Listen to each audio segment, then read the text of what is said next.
Hello hi everyone, मैं doctor Priyanka Srivastava, dermatologist cosmetologist from Lucknow. मैं आप लोगों के सामने कुछ चीज़ें जो कोरोना टाइम में चल रहा है, लोगों को स्किन की इतनी सारी प्रॉब्लम्स हो रही हैं, मैं उनके बारे में कुछ चीज़ें आप लोगों को बताना चाहती हूँ। देखिए, इस कोरोना टाइम में जो कि हमारी सेफ्टी के लिए बहुत सारी चीज़ें हैं जो हमें प्रिकॉशन के लिए करना पड़ रहा है। जो हमारे गवर्नमेंट से गाइडलाइन है, जो हमारी गाइडलाइंस है, उसमें सबसे इम्पॉर्टेंट जो चीज़ें हैं उसके लिए है लाइक कि अभी हम लोगों को रेगुलर हैंड वॉशेस करना है, उसके बाद से सैनिटाइज़र का यूज़ करना है। तो देखिए, इनको यूज़ करने से कुछ प्रॉब्लम्स भी हैं जो सब लोगों को प्रॉब्लम्स हो रही हैं।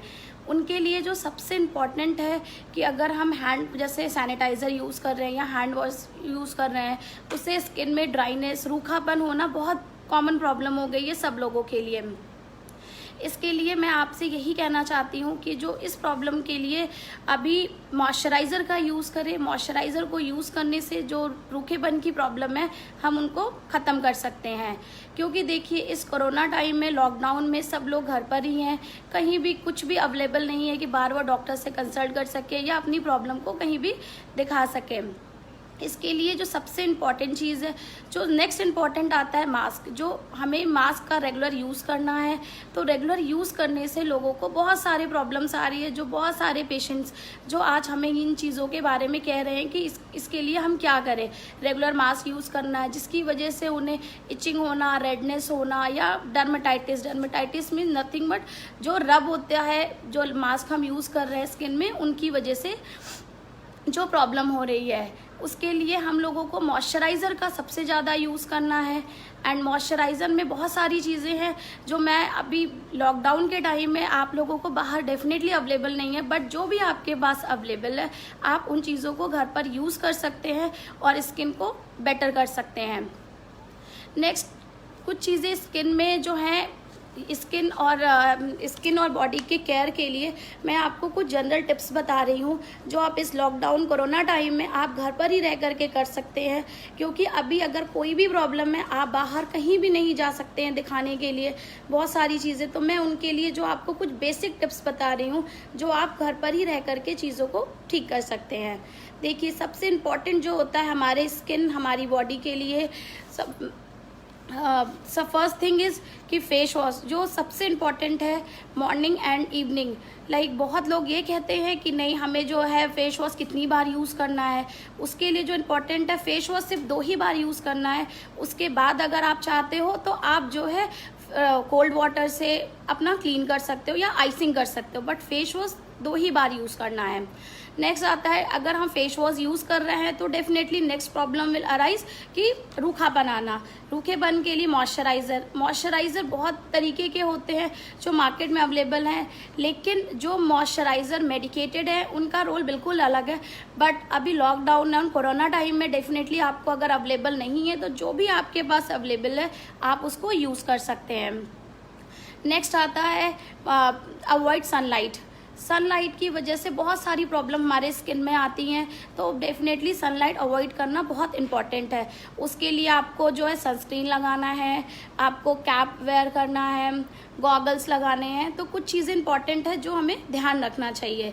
नेक्स्ट आपका आता है सनस्क्रीन में बहुत लोगों की सोच ये होती है कि सनस्क्रीन जब हम बाहर जा रहे हैं तो ही लगाना है, but actually is wrong. Sunscreen का रोल केवल लाइट में ही नहीं होता है। सनस्क्रीन लाइक हम घर पर हैं तो भी जो ट्यूबलाइट्स हैं, एलईडी लाइट्स हैं, उनसे जो रेज आ रही है वो हमारी स्किन को डैमेज करती हैं। अब अगर मैं आपको एक एग्जांपल बताऊं कि लाइक जो लोग ऑफिस आईटी सेक्टर्स में काम करते हैं वो मॉर्निंग से इवनिंग ऑफिस में ही रहते हैं, but still ageing problem, skin problem उन्हें बहुत ज़्यादा है। क्या है? क्योंकि वो सिस्टम पे काम कर रहे हैं, जो उनसे रेज आ रही हैं वो हमारी स्किन को डैमेज कर रही हैं। दैट इज़ द रीज़न कि सनस्क्रीन बहुत ही इंपॉर्टेंट है और वो हमें 365 डेज राउंड द क्लॉक हमें यूज़ करना चाहिए।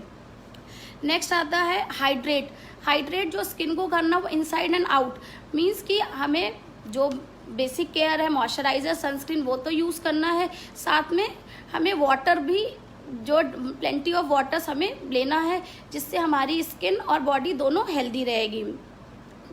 नेक्स्ट विटामिन्स का रोल, ओरल तो सब लोग लेते हैं, बट टॉपिकल में क्या, टॉपिकल में बहुत सारे विटामिन्स होते हैं, लाइक एंटीऑक्सीडेंट्स होते हैं एंड अदर टाइप के विटामिन सी और बहुत सारे विटामिन्स होते हैं।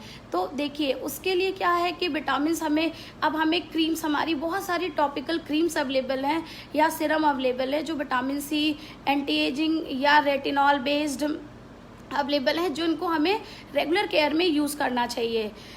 पहले क्या होता था कि स्किन की प्रॉब्लम अगर आप देखिए तो पहले बहुत कम होता था, आज बहुत कॉमन है। क्यों? उसका रीज़न ये है कि पोल्यूशन, ठीक है, but thanks to like corona अगर आप कहोगे तो पोल्यूशन बहुत कम हो गया और स्किन की प्रॉब्लम डेफिनेटली अगर 2.5 मंथ से देखेंगे आप तो बहुत कम हो गई है। लेकिन कोरोना के टाइम में क्या प्रॉब्लम आ गई है? Dryness, due to sanitiser, due to hand wash, due to mask, ये ज़्यादा प्रॉब्लम अभी है। तो इसके लिए तो मैंने आपको ऑलरेडी बता ही दिया है कि क्या केयर करना है।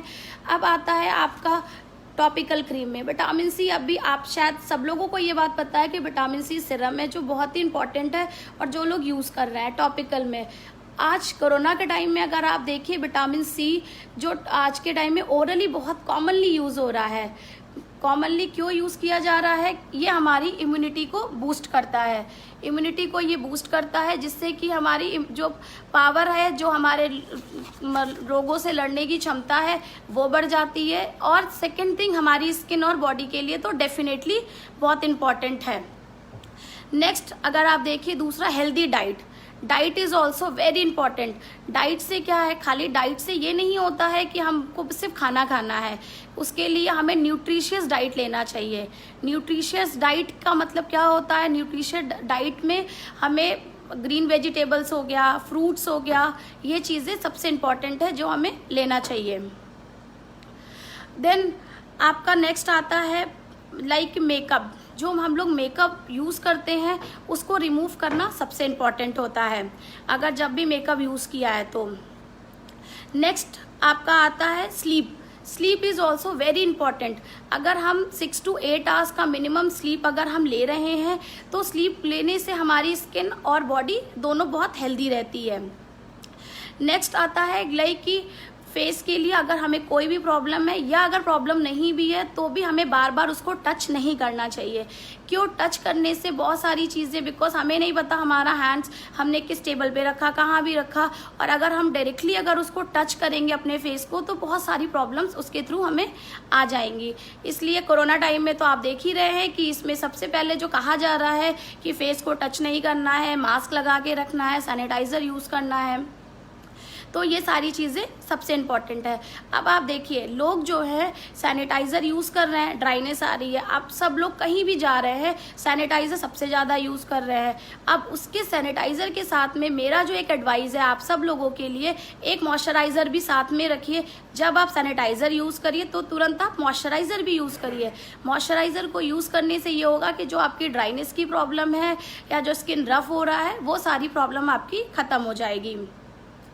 अभी शायद हमारे किसी व्यूअर ने ये पूछा कि टॉपिकल क्रीम का कोई एग्जाम्पल। यस, टॉपिकल क्रीम्स में जो हमारे होते हैं लाइक उस टॉपिकल क्रीम, जब भी हम कोई भी मेडिकेटेड क्रीम यूज़ कर रहे हैं उसके अंदर कुछ इंग्रेडिएंट्स को देखना बहुत इंपॉर्टेंट है। उसमें सबसे इम्पॉर्टेंट जो होता है हमारा कि उसके अंदर विटामिन सी होना चाहिए, उसके अंदर टायरोसिन होना चाहिए। जब भी आप कभी भी कोई भी क्रीम लीजिए, आप बैक में अगर उसको पढ़ोगे आप तो वो सारी चीज़ें आपको समझ में आ जाएंगी कि क्या है। और सनस्क्रीन, और किसी और ने भी मुझसे एक क्वेश्चन ये पूछा कि सनस्क्रीन के टाइप्स। या सनस्क्रीन हमारे बहुत टाइप्स के होते हैं, ये अलग स्किन टू स्किन ये वेरी करता है। अब आप देखिए स्किन के हिसाब से किसी की ऑयली है, किसी की नॉर्मल स्किन है, तो डेफिनेटली जो सनस्क्रीन्स है वो बहुत अलग अलग होते हैं। उसके लिए हमें स्किन का टोन क्या है, स्किन का टेक्सचर क्या है, स्किन का टाइप क्या है, उसके अकॉर्डिंग ही हम सनस्क्रीन को प्रिस्क्राइब कर सकते हैं। सेकेंड थिंग आता है सनस्क्रीन जो वेदर के अकॉर्डिंग भी चेंज होता है। ऑल द वेदर में हम सेम सनस्क्रीन यूज़ नहीं कर सकते हैं। नेक्स्ट आपका आता है लाइक कि जो वाटर मैंने आपको बता दिया है। फिर हीट, जो आज के अभी अगर आप देखोगे तो अभी सनलाइट की वजह से या बहुत अभी समर्स का टाइम है तो उसके लिए कुछ चीज़ें जो हैं हमें केयर की रिक्वायरमेंट है। उसके लिए हमें वाटर का हो गया, water plenty of water drink करना है। नेक्स्ट आपका जो विटामिन हो गया, ग्रीन वेजिटेबल हो गया, फ्रूट्स हो गया, इन चीज़ों का, सनस्क्रीन एंड मॉइस्चराइज़र, ये कुछ बेसिक चीज़ें हैं जिसके लिए कहीं भी आपको बाहर जाने की ज़रूरत नहीं है। आप इस लॉकडाउन में आपके पास घर में अवेलेबल होंगी ये चीज़ें, उसी के थ्रू आप कर सकते हैं। नेक्स्ट, अभी किसी ने मुझसे ये पूछा है कि एक्ने प्रोन स्किन के लिए क्या नेचुरल वे है ये।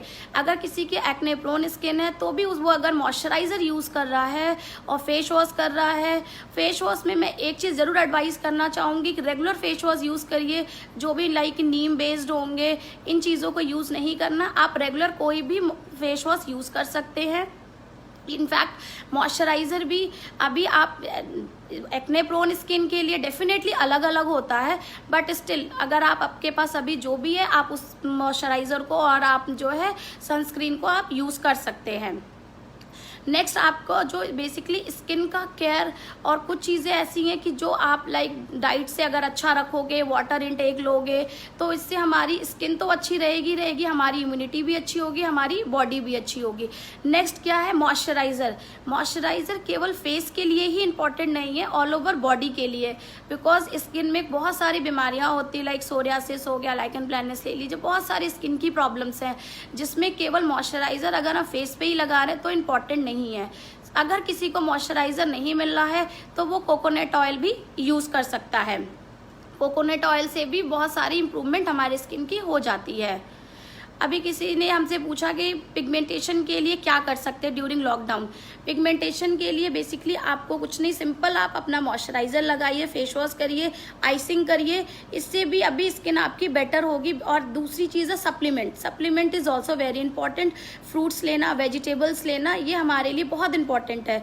इससे हमारी स्किन के लिए डेफिनेटली बहुत बेनिफिट होगा। अगर पर्टिकुलरली मैं अगर पिगमेंटेशन की बात करूँ तो डेफिनेटली पिगमेंटेशन अगर एक बार हो गया है तो उसको तो डेफिनेटली हमें मेडिकेशन के ही थ्रू इम्प्रूव करना है। अब क्योंकि उसमें आपकी जो होम रेमेडीज़ है या बेसिक केयर से शायद पिगमेंटेशन नहीं ठीक होगा। पिगमेंटेशन प्रिवेंट करने के लिए जो मैंने चीज़ें बताई उससे आपका पिगमेंटेशन प्रिवेंट हो सकता है। अभी किसी व्यूअर ने मुझसे ये पूछा कि क्रैक्ड एंकल्स के लिए क्या करना है। क्रैक्ड एंकल्स अगर हैं आपके तो कोई इशू नहीं है। आपको थोड़ा सा गर्म पानी में अपने फीट को आपको डिप करके 15 to 20 मिनट्स आप छोड़ दीजिए। उसके बाद उसको निकाल के टिश्यू से क्लीन करिए और जो भी आपके पास मॉइस्चराइज़र है आप उसको लगाइए। इससे भी आपका जो क्रैक्ड एंकल्स है उसमें आपको इम्प्रूवमेंट काफ़ी अच्छा मिलेगा। तो बेसिकली क्या है कि जो आज का हमारा टॉपिक है या जो हम अवेयर कराना चाहते हैं अपने व्यूअर्स को, उसमें सबसे इम्पॉर्टेंट है हमारे स्किन के लिए या हमारी केयर के लिए क्या इम्पॉर्टेंट है। तो उसके लिए आपको बेसिकली जो मैंने चीज़ें बताई हैं, और जो सबसे इम्पॉर्टेंट है आज के टाइम में कि लोग टीवी में एड्स देखते हैं, ऐड देख करके प्रोडक्ट्स को चूज़ कर लेते हैं कि हाँ इसका बहुत ऐड आ रहा है तो ये बहुत अच्छा होगा। बट मैं आपको फ्रैंकली स्पीकिंग मैं आपको बता दूं कि ऐसा कुछ भी नहीं होता है कि अगर हम जो ऐड में देख रहे हैं वो चीज़ें हमारे लिए बेनिफिट कर रही हैं, वो तो मार्केटिंग है केवल। अगर देखिए आपको आपके स्किन के लिए क्या रिक्वायरमेंट है या क्या आपकी स्किन क्या है या क्या बेटर होगा, उसके लिए मैं आपको एडवाइस दूंगी कि आप जो भी आपके डर्मेटोलॉजिस्ट हैं आप उनसे एडवाइस लीजिए। ये आपको बताएंगे कि आपके स्किन के लिए क्या इंपॉर्टेंट है और क्या करना चाहिए, क्योंकि मार्केट में मल्टीपल प्रोडक्ट्स हैं, उससे आपको नहीं पता चलेगा कि आपके लिए क्या बेटर है। तो बेटर इसीलिए आप अगर अपने डर्मेटोलॉजिस्ट से पूछेंगे, आपको एक बार उनसे सिर्फ एडवाइस लेना, उसके बाद आप अपना रेगुलर केयर में आप चीज़ों को यूज़ करते रहिए। बार बार आपको दिखाने की ज़रूरत नहीं है, क्योंकि आज के टाइम में हमें कुछ ना कुछ तो यूज़ करना है। तो मैं एडवाइस यही करूँगी कि अगर हमें कुछ यूज़ करना है तो हम वो यूज़ करें जो हमारे स्किन के लिए बेटर हो और स्किन के लिए इफेक्टिव हो। एक व्यूअर्स ने हमारे ये पूछा कि किलोइड क्या ख़त्म हो सकता है without knife and how to prevent. Definitely keloids अगर हो गया है तो उसके लिए इंजेक्टेबल ट्रीटमेंट्स होते हैं और वो 100% उसको क्योर किया जा सकता है। उसमें नाइफ की रिक्वायरमेंट नहीं होगी, कुछ नहीं। मेडिकेशन से डेफिनेटली उतना इफेक्टिव तो नहीं है, हाँ, लेकिन इंजेक्शन से इफेक्टिव है और ख़त्म भी हो जाता है। नेक्स्ट किसी ने मुझसे ये पूछा कि premature greying of hair. Premature greying of hair अगर 25 के पहले हो रहा है तो definitely we have a option, medication option we have, उसको हम लोग ठीक कर सकते हैं। जो फर्स्ट थिंग जो हमारा एम होता है किसी भी चीज़ को ठीक करने का कि पहले तो वो बढ़े नहीं, नेक्स्ट जो हो गया है उसको रिवर्ट बैक नॉर्मल करने के लिए। तो उसके लिए जो है मेडिकेशन है, हमारे ओरल मेडिकेशन हैं और टॉपिकल एप्लीकेशन वाले भी मेडिसिन है, तो उससे डेफिनेटली, बट या अगर वो 30 के बाद होता है तो मुश्किल है उसको ठीक करना, बट हाँ अगर 25 के पहले है तो हम उसको कर सकते हैं। 25 से 30 के बीच में definitely we can try, result is 50-50। Okay, and किसी ने मुझसे ये पूछा कि समर में इचिंग स्टार्ट हो जाती है एंकल एरिया में, तो समर में इचिंग होना कॉमन है क्योंकि स्वेटिंग होना, इसकी वजह से इचिंग बहुत कॉमन है। उसके लिए कुछ नहीं, सिर्फ आपको क्लीनिंग का ध्यान रखना है एंड मॉइस्चराइजर ही यूज़ करना है। किसी ने मुझसे ये पूछा कि एक्ने है फोरहेड पे। फोरहेड पे एक्ने होने के बहुत सारे कारण हैं, जो सबसे इम्पॉर्टेंट और कारण है वो है डैंड्रफ। तो डैंड्रफ की वजह से एक्ने फोरहेड पे सबसे कॉमन है। अगर एक्ने हो रहा है तो सबसे पहले ये देखना पड़ेगा डैंड्रफ है कि नहीं है। डैंड्रफ को अगर ट्रीट कर दिया जाएगा तो एक्ने डेफिनेटली बेटर हो जाएगा। नेक्स्ट किसी ने ये पूछा कि अगर पिंपल चीक पर थोड़ी देर पहले हुआ है बट चीक पर ठीक नहीं हो रहा है, व्हाट टू डू। अगर पिंपल हुआ भी है आप उसको टच मत करिए। आपके पास जो आप सिंपल आप जो फेस वॉश करिए, उसको मॉइस्चराइज करिए, टच नहीं करोगे तो वो एक्ने हील हो जाएगा विदाउट एनी स्कारिंग। अगर आप एक्ने को बार बार पोक करोगे, अगर हम पोक करेंगे तो डेफिनेटली वो स्कार हो जाएगा, एंड स्कार का अगेन मेडिकेशन से ट्रीटमेंट होना बहुत मुश्किल है। उसके लिए अगेन हमें अदर जो हमारे लेजर बेस्ड ट्रीटमेंट या केमिकल बेस्ड ट्रीटमेंट है उसे यूज करना पड़ेगा। नेक्स्ट किसी ने मुझसे पूछा कि disinfectant harmful to skin. Disinfect जो हार्मफुल तो स्किन के लिए, अगर हमने अपनी स्किन का केयर कर रखा है, विटामिन सी यूज कर रहे हैं, मॉइस्चराइज कर रहे हैं, तो इतना ज़्यादा प्रॉब्लम नहीं करेगा। नेक्स्ट किसी ने मुझसे पूछा कि thinning and fainting of eyebrows.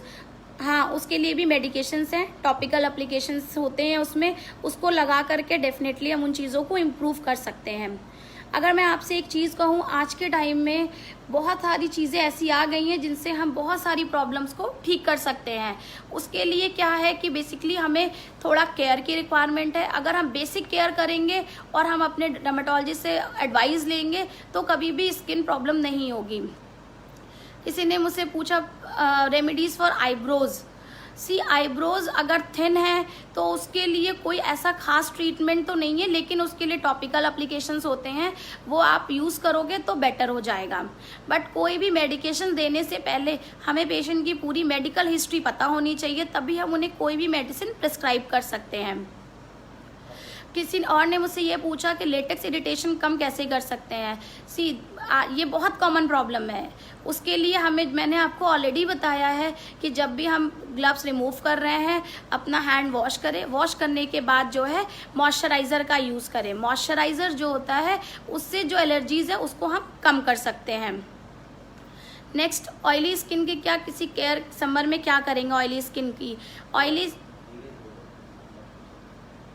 Oily skin के लिए बेसिकली जो केयर है वो मैंने ऑलरेडी बताया। देखिए, ऑयली स्किन के लिए मॉइस्चराइजर्स अलग होते हैं, फेस वॉश अलग होते हैं, बट अगर आप सबको पता है कि लॉकडाउन में आपको शायद चीज़ें अवेलेबल नहीं होंगी, तो बेसिक आप वॉश करो, अपना मॉइस्चराइज़र यूज़ करो। कोई बहुत स्पेसिफिक केयर की रिक्वायरमेंट नहीं होती है। बेसिकली अगर हम बेसिक केयर करते रहेंगे तो हमारी प्रॉब्लम्स नहीं होंगी इतनी। एंड फेस वॉश हो गया जो मैंने आपको ऑलरेडी बताया। एक व्यूअर्स ने मुझसे पूछा आईब्रो के लिए मेडिकेशन। आईब्रोज के लिए फर्स्ट ऑफ ऑल मुझे पता होना चाहिए आईब्रोज अगर थिनिंग है तो क्या कारण। बहुत सारे मेडिकल कंडीशन होते हैं जिसकी वजह से आईब्रो थिन हो जाती है। तो अगर मेडिकल कंडीशन की वजह से है तो उसके लिए हमें कुछ इन्वेस्टिगेशंस की रिक्वायरमेंट होती है, देन ओनली मैं मेडिसिन को सजेस्ट कर सकती हूँ। एक्ने हो गया आपका, जो आज के टाइम में स्किन की बहुत कॉमन प्रॉब्लम है। बेसिक केयर करेंगे, फेस को टच नहीं करेंगे, क्लीन करते रहेंगे तो ये प्रॉब्लम हमें नहीं होगी। Next question, what is different between day and night cream. Yes, day and night cream is not the same. Reason, because day में जो हम लोग क्रीम यूज कर रहे हैं उसके अंदर लाइक ग्लूटाथियोन हो गया, उसके अंदर SPF हो गया, वो थायरोटीन हो गया, कुछ चीज़ें बेसिक होती हैं जिसकी वजह से हम जो डे में क्रीम यूज़ कर रहे हैं, क्योंकि डे में हम घर से निकले, हम अपना काम कर रहे हैं, तो उसमें क्या होता है अगर उसमें SPF भी है या उसमें हमारे बेसिक हाइलुरोनिक एसिड है तो वो हमारे डे पूरे स्किन को हमारे एक प्रोटेक्शन लेयर दिया हुआ है ताकि जो भी सनरेज हो रही है या जो पोल्यूशन है वो हमारी स्किन में पेनिट्रेट नहीं करेगा। नेक्स्ट आता है जो नाइट क्रीम। नाइट क्रीम में सबसे इंपॉर्टेंट होता है रेटिनॉल, नेक्स्ट हाइलुरोनिक एसिड। सी रेटिनॉल का काम क्या है? रेटिनॉल हमारी एजिंग को प्रिवेंट करता है, अगर पिगमेंटेशन है उसको भी इम्प्रूव करता है और हमारी स्किन को हेल्दी रखता है। तो उसके लिए नाइट में कुछ बेसिक चीज़ें ऐसी हैं जो हम डे में यूज़ नहीं करेंगे, नाइट में ही करेंगे। उसका जो सबसे इम्पॉर्टेंट रीज़न है, रात के टाइम में जो होता है हम 6 to 8 आवर्स का स्लीप लेते हैं। उस टाइम में क्या होता है कि हमारी स्किन जो होती है वो रेस्ट करती है। तो उस टाइम में हम जो भी चीज़ें यूज़ करेंगे रात में अगर हम उसको लगाएंगे तो वो हमारी स्किन को ज़्यादा हेल्दी रखेगी और हमारी जो भी प्रॉब्लम्स है उसको प्रिवेंट करेगी। आप लोगों को related, hair related, skin related, hair related, nails related आप मुझसे क्वेरी डाल दूंगी। आपको कोई भी क्वेरी होगी आप मुझसे पूछ सकते हैं, क्लियर कर दूंगी। और कोई जो मुझसे कोई क्वेश्चन पूछना चाहे, अगर आपको कोई भी चीज़ नहीं समझ आ रही है आप मुझे कॉल कर सकते हैं, आप मुझसे क्वेश्चन कर सकते हैं, आप मुझसे पूछ सकते हैं।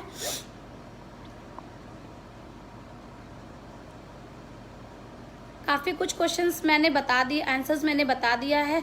अगर तब भी किसी को लग रहा है कि कोई भी प्रॉब्लम है या कुछ पूछना चाहते हैं तो वो डेफिनेटली वो मुझसे पूछ सकते हैं। और मैं बहुत ग्लैड हूँ कि मुझे 32 पल्स की तरफ से मुझे आज अपने व्यूज़ को या लॉकडाउन में जो प्रॉब्लम है उसको बताने के लिए या उसके लिए मतलब मुझे आज ये कहा गया कि ठीक है आप जो केयर आज के टाइम में पेशेंट्स को प्रॉब्लम हो रही है उस चीज़ के लिए मैं उनको एडवाइस कर सकूँ, उस चीज़ के बारे में मैं बता सकूँ। नेक्स्ट किसी ने मुझसे पूछा कि cream like which two by.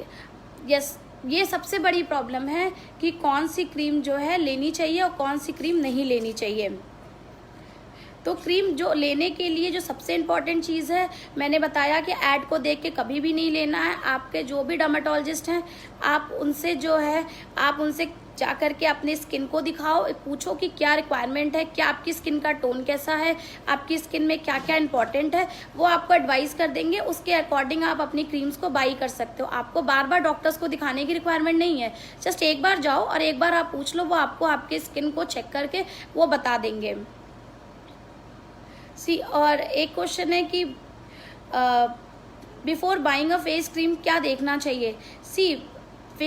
कोई भी फेस क्रीम लेने से पहले कुछ चीज़ें इंपॉर्टेंट है जो मैंने आपको ऑलरेडी बताया कि उसमें आपको ये देखना है कि उसमें स्टेरॉयड नहीं होना चाहिए। स्टेरॉयड जो होता है हमारी स्किन को बहुत हद तक डैमेज कर देता है, स्किन को पतला कर देता है। इसलिए और स्किन में रेडनेस आना, जब भी आप धूप में जाओगे, कहीं भी आप कुकिंग कोई कर रहा है उस टाइम में इचिंग होना, रेडनेस होना बहुत कॉमन हो जाता है। इसी वजह से मैं यही कहना चाहूँगी कि आप लोग जो है कोई भी क्रीम लेने से पहले स्टेरॉयड सबसे इम्पॉर्टेंट है, उसको देखें, हाइड्रोक्विनोन देखें। ये चीज़ें नहीं होनी चाहिए जो डे एंड डे में हम लोग क्रीम यूज़ कर रहे हैं। एक व्यूअर्स ने मुझसे ये पूछा कि what we should do in a summer for fungal infection. Yes, fungal infection again a very common problem for everybody. जब फंगल इन्फेक्शन होता है ज़्यादातर लोग जो है अपने घर पर होम रेमेडीज से ही ठीक करते हैं। ठीक क्या करते हैं, वो चीज़ों को और वर्स्ट कर देते हैं। तो फंगल इन्फेक्शन के लिए जो सबसे इम्पॉर्टेंट है कि जो भी आप देख रहे हो ऐड में इशगार्ड आते हैं या और क्रीम्स हैं, तो मैं डेफिनेटली वो चीज़ बोलूँगी कि वो चीज़ आपको यूज़ नहीं करना। उनके अंदर स्टेरॉयड होता है, वो बेसिकली तुरंत तो रिलीफ दे देगा लेकिन बाद लॉन्ग टर्म में वो आपका स्किन थिन कर देगा, इचिंग होना, रेडनेस होना, काफ़ी और प्रॉब्लम को ओरिजिनेट कर देगा।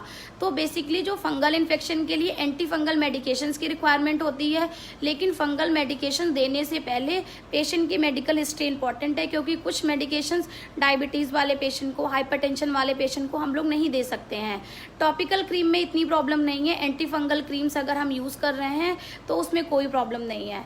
मेडिकेशंस के साथ में जो सबसे इम्पॉर्टेंट है हाउ टू यूज़, क्योंकि देखिए मेडिसिन तो शायद आज के टाइम में लोग ले लेते हैं, अगर मेडिकल स्टोर पे भी जाएंगे तो शायद वो भी एंटी फंगल दे देगा, बट पेशेंट को ये नहीं पता होता है कि हमें उसे यूज़ कैसे करना है। उसे यूज़ करने का जो सबसे इम्पॉर्टेंट तरीका है, उसके लिए जो भी प्रॉब्लम लाइक कि जो भी अफेक्टेड एरिया है, जहाँ भी प्रॉब्लम है, आप मेडिकेशंस को पहले सराउंडिंग नॉर्मल स्किन में लगाओ, उसके बाद अफेक्टेड एरिया में लगाओ एंड देन 10 से 15 मिनट छोड़ दो और उसके बाद से आपका जो डस्टिंग पाउडर्स आते हैं वो आपको एब्जॉर्ब करना है। तो उससे क्या होगा, जब आप पाउडर डाल दोगे, अगर पेशेंट हमसे पूछेगा पाउडर क्यों डालेंगे, पाउडर का क्या रोल है, पाउडर का काम ये होता है कि जो हमारा मॉइस्चर ज़्यादा है ना, वो उसको क्लियर कर देता है और हमारी मेडिसिन को पेनिट्रेशन में हेल्प करता है और वो रिटेन रहती है प्रॉब्लमेटिक एरिया पर ही। तो एटलीस्ट ये है कि हमारा जो भी प्रॉब्लम है वो रेक्टिफाई होगा। सेकेंड थिंग, फंगल इन्फेक्शन का ट्रीटमेंट जब भी ले रहे हैं 6 to 8 मंथ की रिक्वायरमेंट होती है, कम से कम 6 से 8 हफ्ते का दवा करना चाहिए। उसमें खाने की मेडिसिन लंबी नहीं होती लेकिन लगाने की मेडिसिन लंबी होती हैं। इसके साथ में बेसिक केयर होना चाहिए।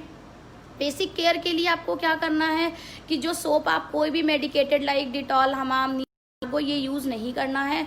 आप सिंपल कोई भी सोप यूज़ कर सकते हैं। ड्राई करना है बॉडी को, ड्राई करके मेडिसिन अप्लाई करना है। मेडिसिन अप्लाई करने के बाद आपको जो ऑलरेडी मैंने बताया डस्टिंग पाउडर यूज़ करना है।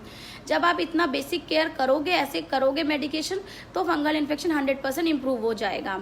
फंगल इन्फेक्शन के लिए जो सबसे इंपॉर्टेंट पॉइंट जो मैं बताना चाहती हूँ, स्टेरॉयड हमेशा ध्यान रखिए, कभी भी स्टेरॉयड वाली क्रीम यूज़ नहीं करनी है। नेक्स्ट आता है कि वाइटनिंग क्रीम्स जो होते हैं, वाइटनिंग क्रीम्स अवेलेबल है नहीं और कौन से लेने चाहिए। सी वाइटनिंग क्रीम्स मार्केट में बहुत हैं, लेकिन वाइटनिंग क्रीम को लेने से पहले हमेशा उसके अंदर उसके इंग्रेडिएंट्स को चेक करना चाहिए। जैसे ग्लूटाथियोन हो गया, विटामिन सी हो गया, इन चीज़ों का ध्यान रखना चाहिए। स्टेरॉयड, बहुत सारे क्रीम्स में स्टेरॉयड मिले होते हैं, जो हमें देखना, स्टेरॉयड बिल्कुल भी नहीं होना चाहिए। वो हमारी स्किन में शॉर्ट टर्म में तो बहुत अच्छी कर देगा, बट लॉन्ग टर्म में डेफिनेटली वो बहुत ज़्यादा प्रॉब्लम क्रिएट करेगा। नेक्स्ट व्यूअर्स ने पूछा कि which type of anti ageing cream should be used.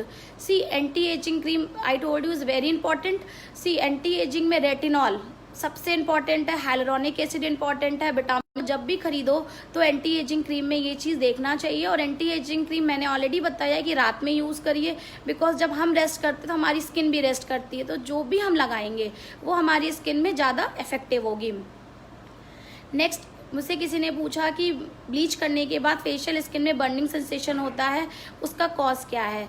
जो हमारे ब्लीच होते हैं वो केमिकल बेस्ड होते हैं, वो हमारी स्किन में इरिटेशन देते हैं। सी अगर मैं तो एडवाइस ये करूँगी कि ब्लीच का यूज़ बिल्कुल से ज़्यादा प्रॉब्लम होती है, ब्लीच यूज़ नहीं होना चाहिए। आप अगर लगा रहे हो, कोई भी क्रीम्स लगा रहे हो, क्रीम आप यूज़ कर लो लेकिन ब्लीच यूज़ नहीं करो, उसमें केमिकल होता है, वो स्किन में इरिटेशन देता है। बट अगर आपने लगाया है और आपको बर्निंग सेंसेशन हो रहा है, आप आइसिंग कर लीजिए, मॉइस्चराइजर लगा लीजिए, इससे आपको बेटर हो जाएगा। ओरल मेडिकेशंस की रिक्वायरमेंट, जो कोई खाने की मेडिसिन की ज़रूरत नहीं होगी, सिर्फ आप जो है टॉपिकल आप जो है वॉश कर वो उसको वॉश कर लीजिए, आइसिंग कर लीजिए, उससे आपका बेटर हो जाएगा। तो कुछ बेसिक चीज़ें हैं जो हमारे स्किन के हिसाब से कि हमें क्या करना चाहिए क्या नहीं करना चाहिए, ये ज़्यादा इम्पॉर्टेंट है। किसी ने मुझसे ये पूछा कि ऑयली स्किन के लिए, अगेन ऑयली स्किन जो होती है वो एक्ने प्रोन स्किन होती है। अब ऑयली स्किन अगर एक्ने प्रोन है तो उसको प्रिवेंट करना है। प्रिवेंट करने के लिए आपको मैंने ऑलरेडी बताया कि इसके लिए आपको जो है फेस वॉश प्रॉपरली करना है, 2 बार से ज़्यादा नहीं करना है। बीच में करना चाहते हैं तो आप ठंडे पानी से मुँह धुल सकते हैं। नेक्स्ट आया पोर्ट साइज एज के साथ में बढ़ जाता है। यस, पोर्ट साइज क्यों बढ़ जाता है, उसके भी कारण है। कारण उसका ये होता है कि जब लोगों की एज कम होती है तो उस टाइम में वो फेस पे अपना वैक्स कराते हैं या ब्लीच यूज़ करते हैं, उसकी वजह से हमारी जो सेल्स होते हैं वो डैमेज हो जाते हैं जो स्किन में है, तो जो कोशिकाएं होती हैं वो खुल जाती हैं। तो उसके लिए आपको बेसिकली अगर पोर्ट साइज अगर आपका इंक्रीज़ हो गया है तो उसके लिए आपको जो है क्रीम्स की रिक्वायरमेंट होगी, अगर या तो ट्रीटमेंट्स की होगी, क्योंकि अगर एज ज़्यादा है, अगर 40+ है तो मेडिसिन बहुत वर्क नहीं करेगा आपके। अगर पोर्ट साइज ओपन हो गए हैं, यस 40 बिलो में फिर भी इफेक्टिव है, बट 40+ में इफेक्टिव नहीं है। तो पोर्ट साइज के लिए जो सबसे इफेक्टिव जो मेडिकेशंस अगर मैं आपको ये बताऊंगी तो रेटिनॉल आप यूज़ कर सकते हैं, उससे भी पोर्ट साइज जो है वो रिड्यूस हो जाते हैं।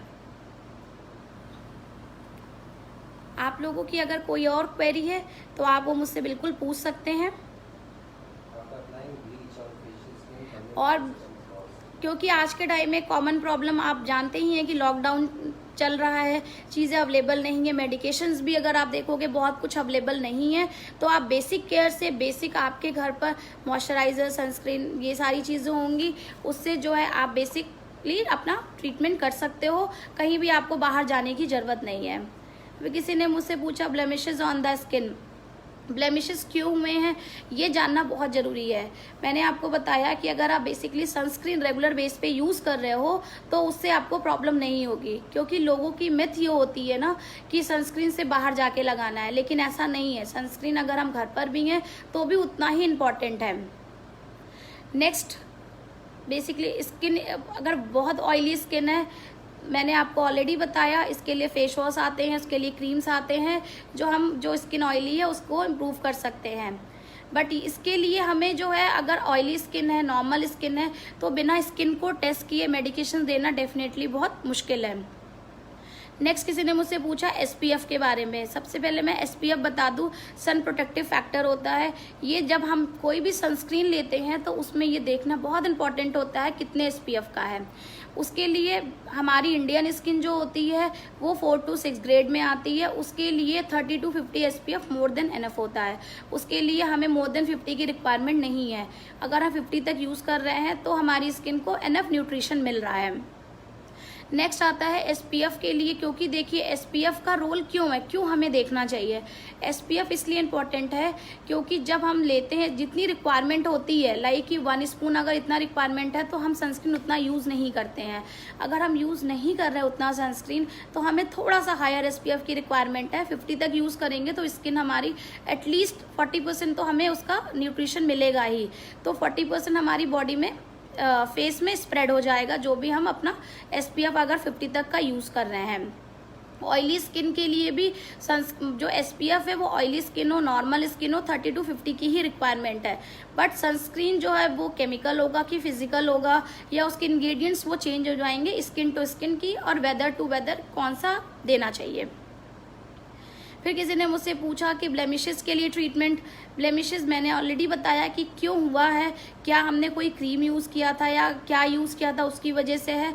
आप अगर बेसिकली अगर मॉइस्चराइज़र लगाओगे, सनस्क्रीन लगाओगे तो कम हो जाएगा। बाकी ब्लेमिशेस के लिए पर्टिकुलरली हमें मेडिकेशंस की रिक्वायरमेंट होगी।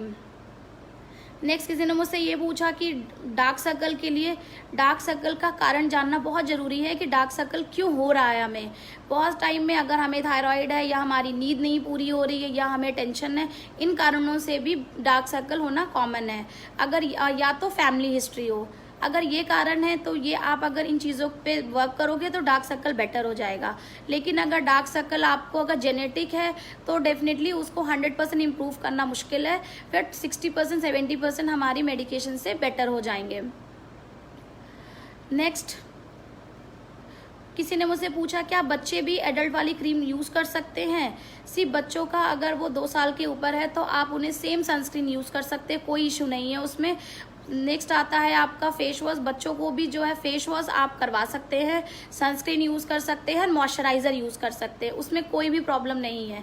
क्योंकि बच्चों की स्किन जो है उनका, अगर आप बच्चों की स्किन स्टार्टिंग से अगर केयर करोगे तो बाद में स्किन डैमेज नहीं होगी। लेकिन जो एडल्ट, जो हम डे में क्रीम लगा रहे हैं, नाइट में लगा रहे हैं, वो बच्चों के लिए सेम नहीं होगा, वो दोनों क्रीम अलग अलग होगी। किसी ने मुझसे पूछा कि ड्राई स्किन के लिए फेस पैक की रिक्वायरमेंट नहीं है। आप अपना बेसिक केयर करो, उसी से आपका स्किन बेटर हो जाएगा। कुछ अलग से पर्टिकुलरली अगर आप ये कहो कि इसमें ज़रूरत है आपको कि फेस पैक, तो नहीं रिक्वायरमेंट है। Next, treatment for hair fall. Again hair fall is again major problem for like almost for everybody. तो अगर हेयर फॉल हो रहा है तो उसके लिए बहुत सारी चीज़ें हैं। तो सबसे इम्पॉर्टेंटली हमें ये जानना पड़ेगा हेयर फॉल क्यों हो रहा है, क्योंकि कोई भी अगर प्रॉब्लम है तो उसके पीछे का कारण क्या है वो जानना ज़रूरी है। अगर हम बेसिक कॉज को ठीक नहीं करेंगे तो हमारा कोई भी प्रॉब्लम ठीक नहीं होगा।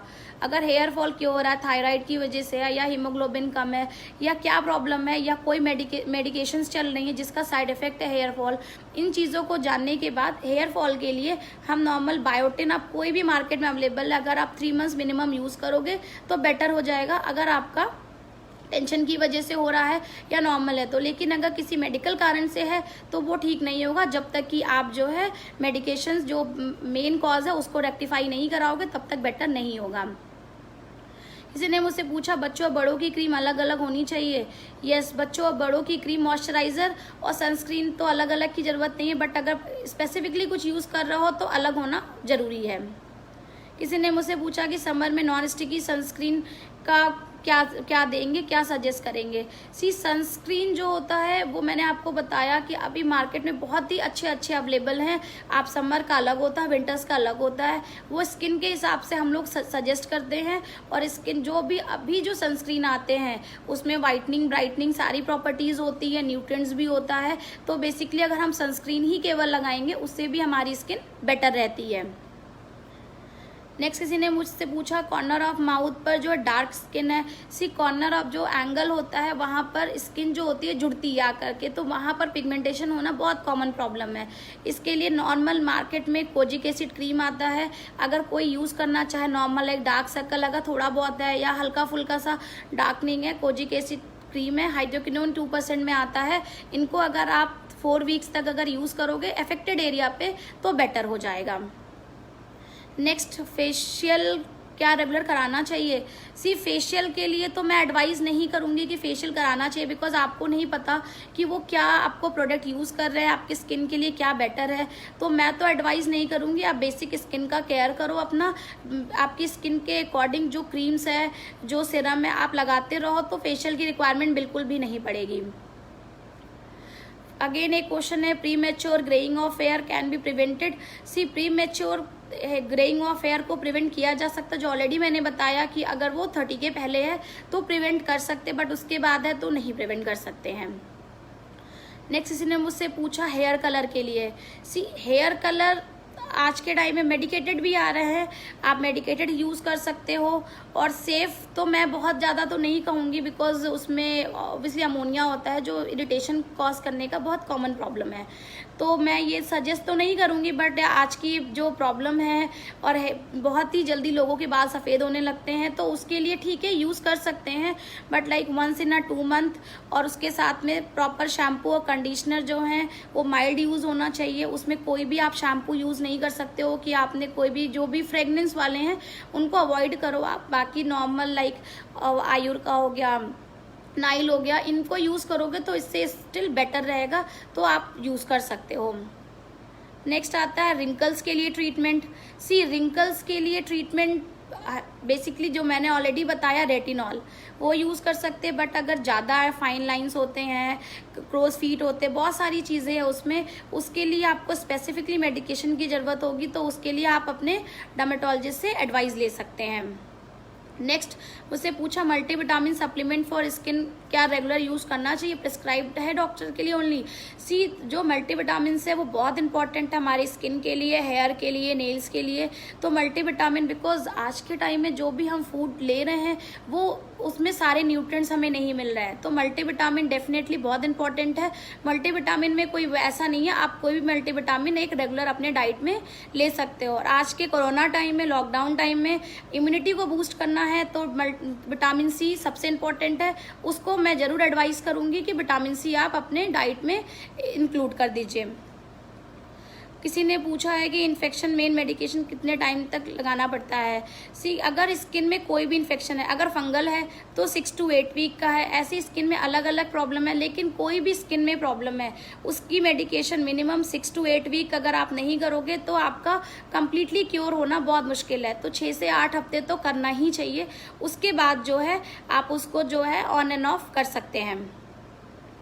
नेक्स्ट, फेस पे ग्लो के लिए क्या करना चाहिए। ग्लो के लिए आप अगर बेसिकली आप वाटर इनटेक अच्छा है, मल्टीविटामिन ले रहे हो, आप विटामिन सी ले रहे हो, तो स्किन अपने आप ग्लोइंग रहेगी, कुछ अलग से रिक्वायरमेंट नहीं होगी। Next question again pre mature again is the same problem. 30 के पहले डेफिनेटली टैबलेट्स आते हैं उसके, वो हम यूज़ करेंगे, और टॉपिकल उसके लिए क्रीम्स आते हैं, ऑयल आता है एंड उसके लिए लोशन आता है। तो वो हम डिपेंडिंग की पेशेंट की एज क्या है, क्या प्रिवेंट क्या वो यूज़ कर सकता है, उसके अकॉर्डिंग एडवाइस कर देंगे।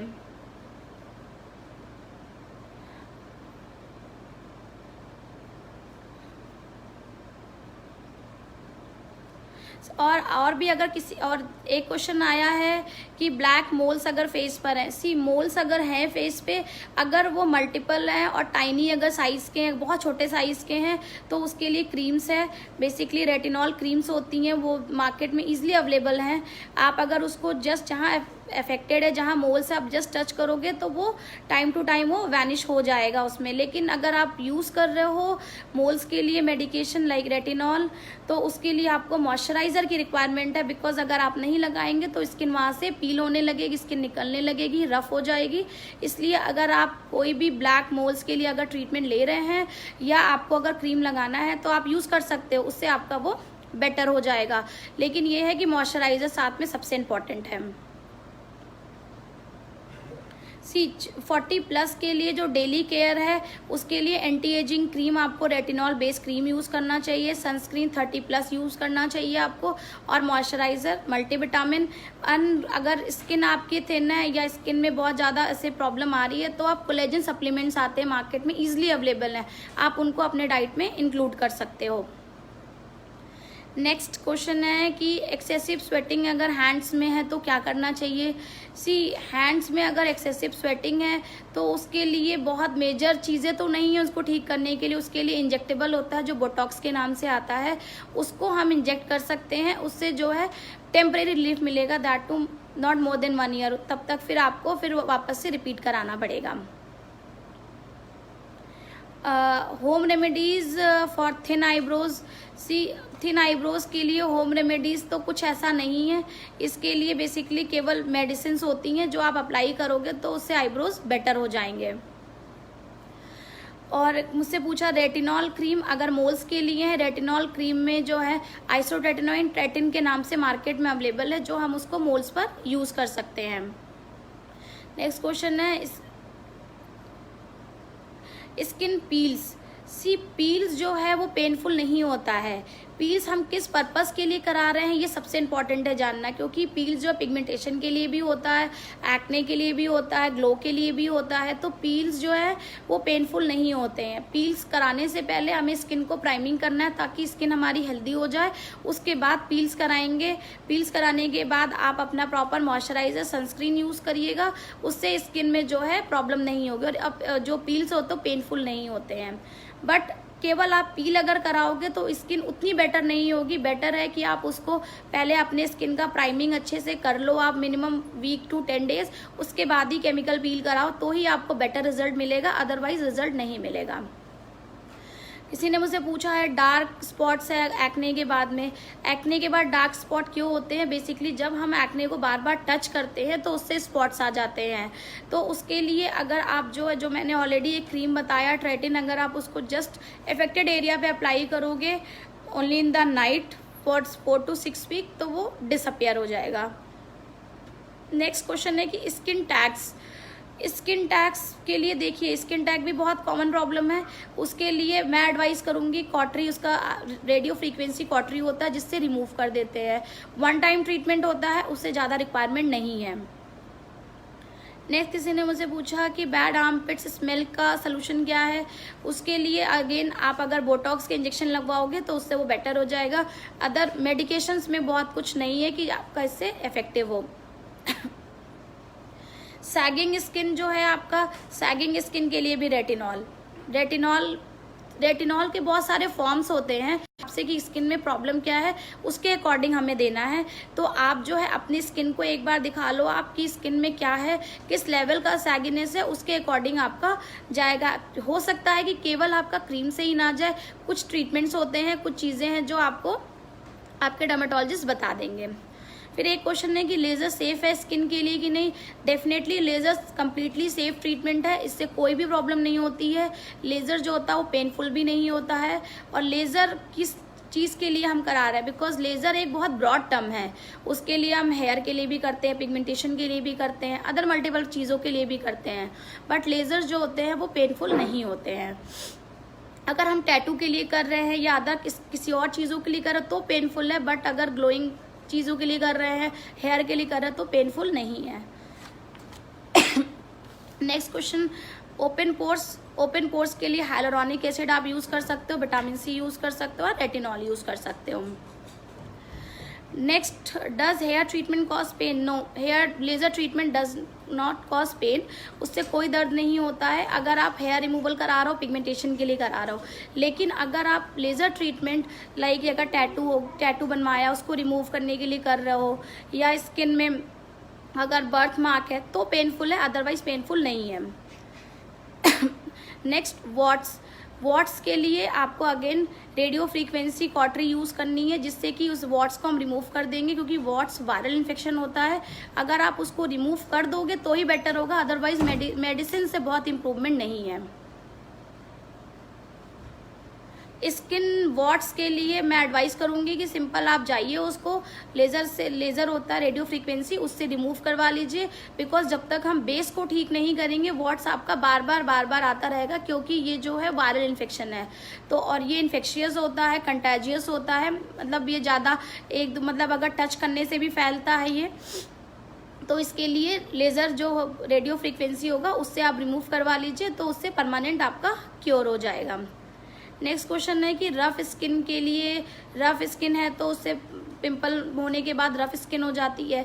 रफ स्किन के लिए आप मॉइस्चराइजर सनस्क्रीन यूज़ करिए, रफनेस ख़त्म हो जाएगी। नेक्स्ट है अगेन हेयर फॉल के लिए इन केस ऑफ फीमेल उसको आयरन सप्लीमेंट और बायोटिन इंपॉर्टेंट है। In case of male biotin use करें तो उससे जो है हेयर फॉल की प्रॉब्लम कम हो जाएगी। पिगमेंटेशन के लिए भी अगर माइल्ड पिगमेंटेशन है तो आप कोजिक एसिड है हाइड्रोक्विनोन 2% 4 to 6 वीक यूज़ कर सकते हैं, बट उससे ज़्यादा नहीं। उसके बाद जो भी है आपको आपके डॉक्टर से एडवाइस लेना पड़ेगा। नेक्स्ट है given short face laser treat MMR में भी लेज़र के शॉट्स दे सकते हैं, उससे भी इफेक्टिव है डेफिनेटली। नेक्स्ट है स्ट्रेच मार्क्स के लिए डिपेंड करता है कि स्ट्रेच मार्क्स जो है वाइट कलर में है या रेड कलर में है। अगर वो रेड कलर में है तो नॉर्मल हमारी क्रीम्स आती हैं, उनसे इम्प्रूव हो जाएगा। अगर लेकिन वो वाइट कलर में है तो फिर वो उसको ठीक करना मुश्किल है, उसके लिए पीआरपी होता है, उसके लिए फ्रैक्शनल लेज़र है, जिससे कि ऑलमोस्ट 80 to 90% का इम्प्रूवमेंट हो जाएगा। नेक्स्ट है एक्ने स्कार्स जो ऑलरेडी मैंने बताया कि कभी भी एक्ने हो तो उन्हें टच नहीं करना है। टच करने से स्कारिंग होती है। स्कारिंग का मतलब हमारी स्किन के जो लेयर्स है वो डैमेज हो गए हैं।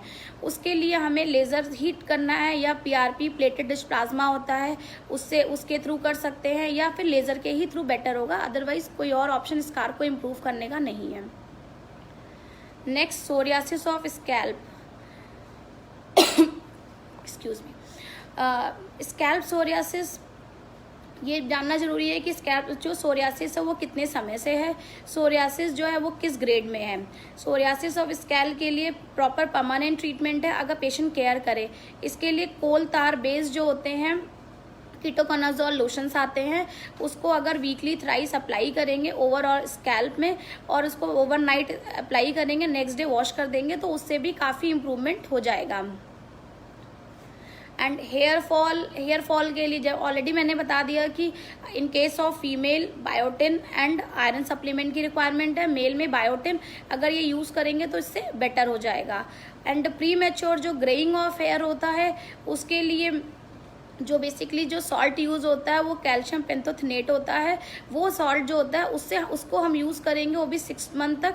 तो अर्ली एज में लाइक 30 प्लस में 30 बिलो में वो इम्प्रूवमेंट हो जाएगा, बट उसके बाद इम्प्रूवमेंट नहीं होगा। नेक्स्ट है कि अगर 2 साल से सोरियासिस है तो अगर 2 साल से कोई इशू नहीं है, आपने पहले डेफिनेटली कहीं ना कहीं तो दिखाया होगा, तो क्या उन्होंने मेडिकेशन दिया है ये देखना इम्पॉर्टेंट है। क्योंकि अगर आपने 2 साल में बार हो रहा है तो मतलब है मेडिकेशंस आपकी प्रॉपर नहीं है। तो थोड़ा सा आप उसको ठीक से आप दिखाओ डर्मेटोलॉजिस्ट को, और इसमें कोल तार बेस लोशन आते हैं कीटोकोनाजोल, आप उसको यूज़ करिए, उससे वो बेटर हो जाएगा। और अगर बहुत एक्सटेंसिव है तो ओरल मेडिकेशंस की ज़रूरत पड़ेगी, बट वो थोड़ा एक बार देखना पड़ेगा। नेल्स में जो है अगर वर्टिकल स्ट्राइशन है तो वो भी कुछ मेडिकल कंडीशंस में होती है, अदरवाइज आप मल्टीविटामिन लीजिए, उससे ये बेटर हो जाएगा।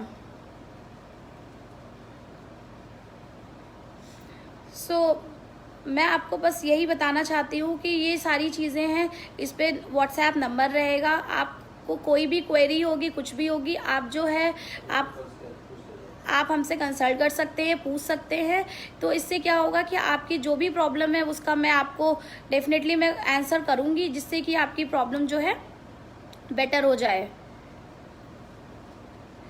प्रीमेच्योर ग्रेइंग के लिए अगर फर्स्ट जो ट्राई होता है वो टैबलेट से ही होता है 6 मंथ। अगर टैबलेट से बहुत इम्प्रूवमेंट नहीं है तो लोशन देंगे, बिकॉज लोशन नहीं लगाने का 2 कारण है।